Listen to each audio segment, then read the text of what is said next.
Hello curly crew, it's Mary and welcome back to the Curly Closet, where I talk about all things natural hair, lifestyle and beauty. So if this is your first time visiting my channel, then welcome. Hi, I'm Mary. If you return to my channel, then welcome back. So today's video is going to be about why I stopped doing wash and goes temporarily. So first of all, let me address the obvious thing, okay? This is actually an old wash and go. This is me popping in after filming has actually been finished. Just to add, I forgot to say, this is a Wetline gel wash and go. If you want to see my first time using Wetline gel, then you can click the link up here. Just have a look, see what I thought of Wetline gel, my initial thoughts, how I got this definition. So I haven't completely stopped doing them, but I've reduced them quite a lot. And I have several reasons why. Now, this video is partly inspired, A, by my sister, and B, by Sheree. I'm going to link her video up here. She did a video talking about why she stopped doing wash and goes. And her video kind of just sort of solidified certain things for me. But yeah, we'll get into that in a bit. So I made a decision maybe around the time that the UK kind of went into lockdown. Maybe just a little bit before that. That I was not going to be doing as many wash and goes on my natural hair. I just wanted to try it out for a while and see how the results were going to be on my hair before I decided to start talking to you about it.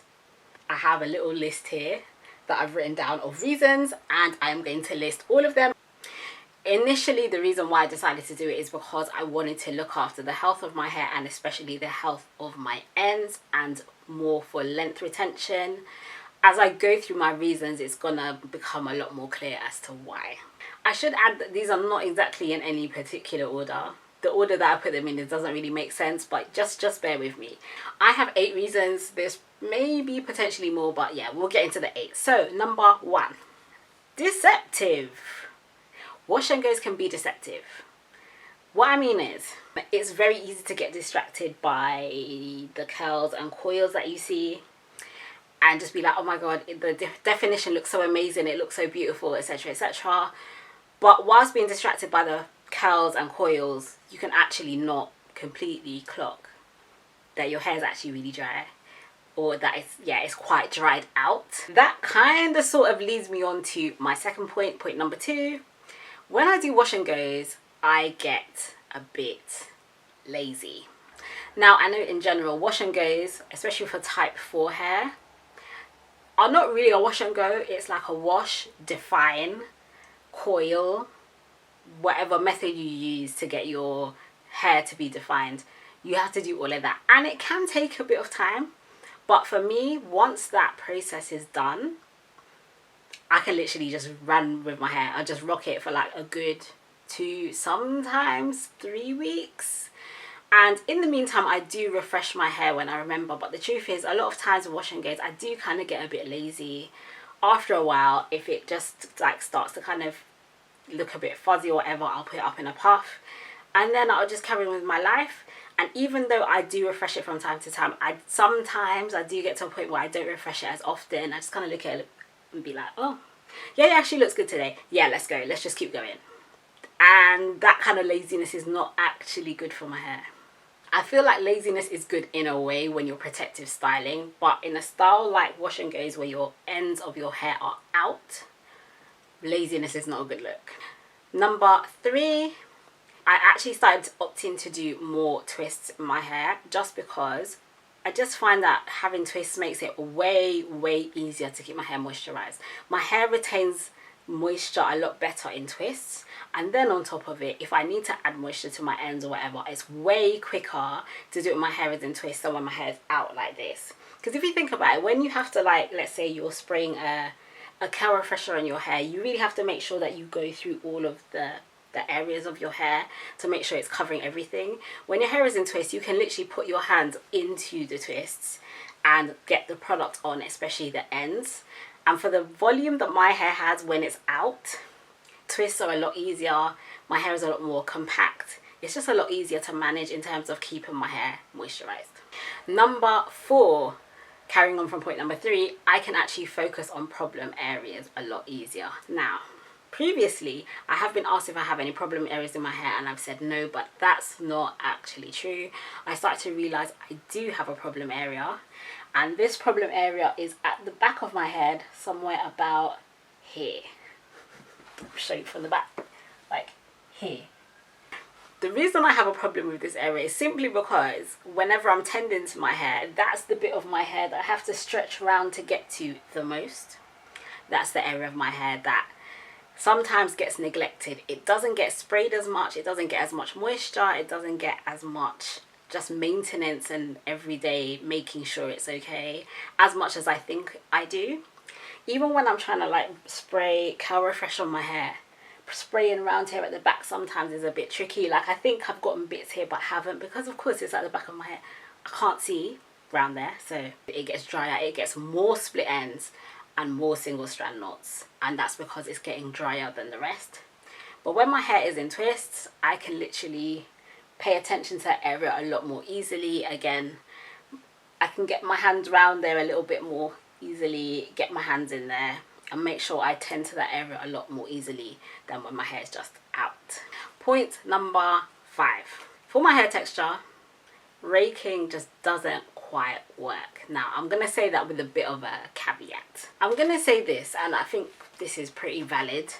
If your hair is a type 3 or a type 2, wavy or curly, raking products to your hair when it's wet works a lot better. When your hair is a type 4 texture, you need to do a bit more to really get your curls to pop. Now, there are certain products that I can use and that I can rake the product through and get curl definition.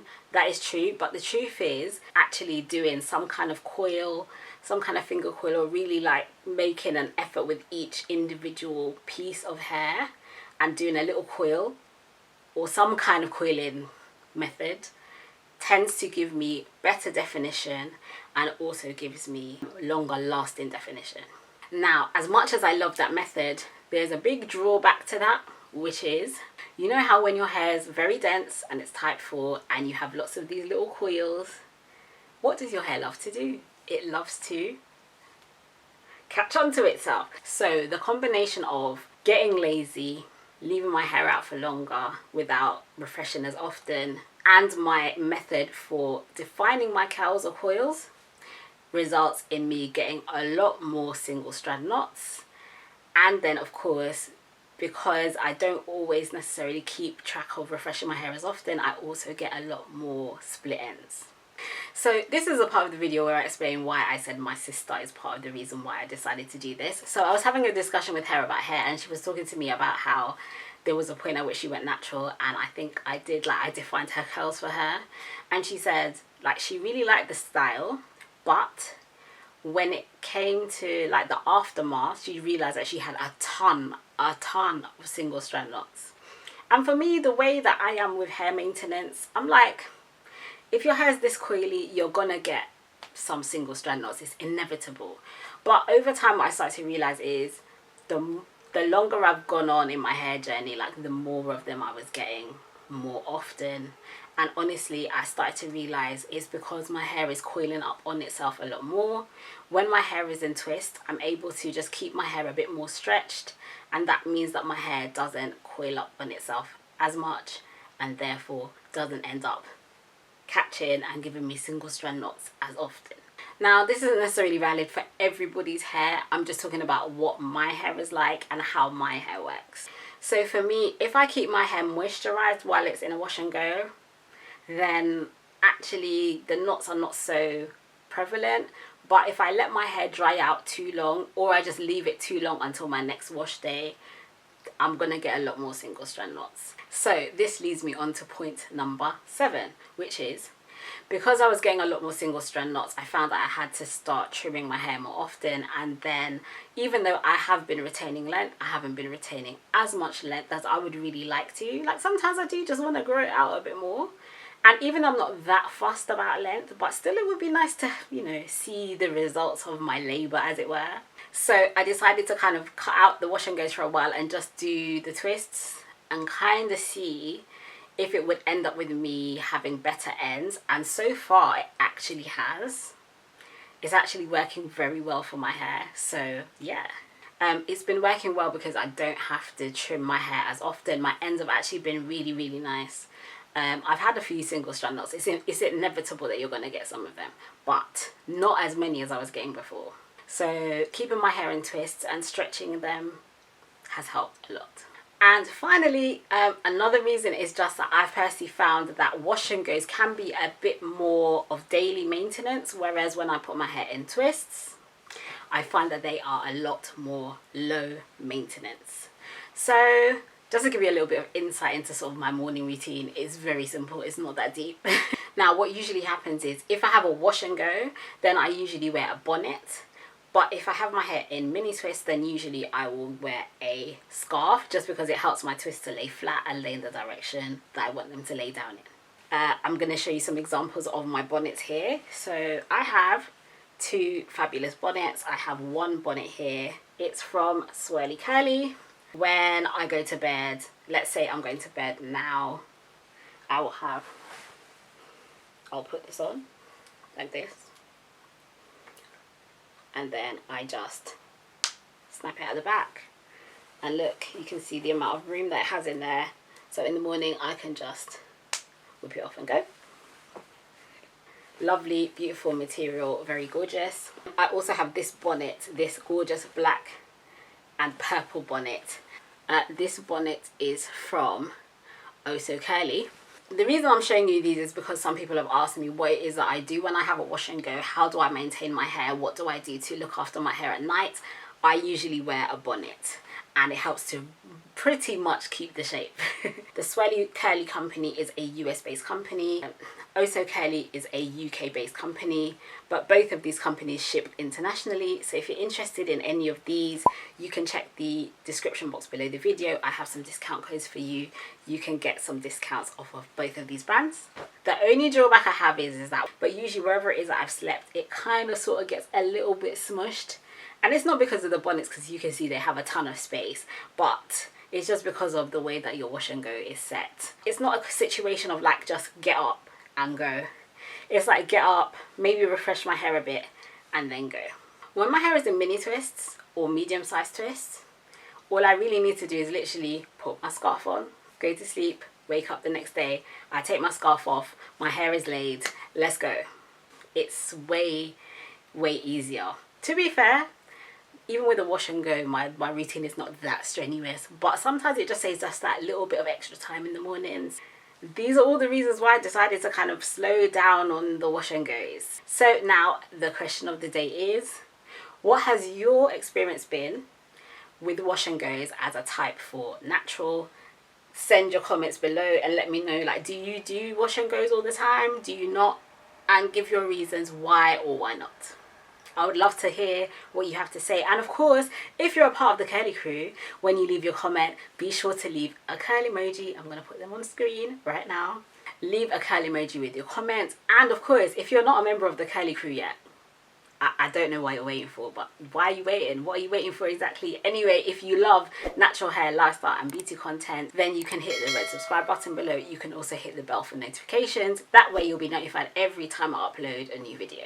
As always, wishing you health, happiness and beautiful hair. I'll see you again soon. Take care. Bye.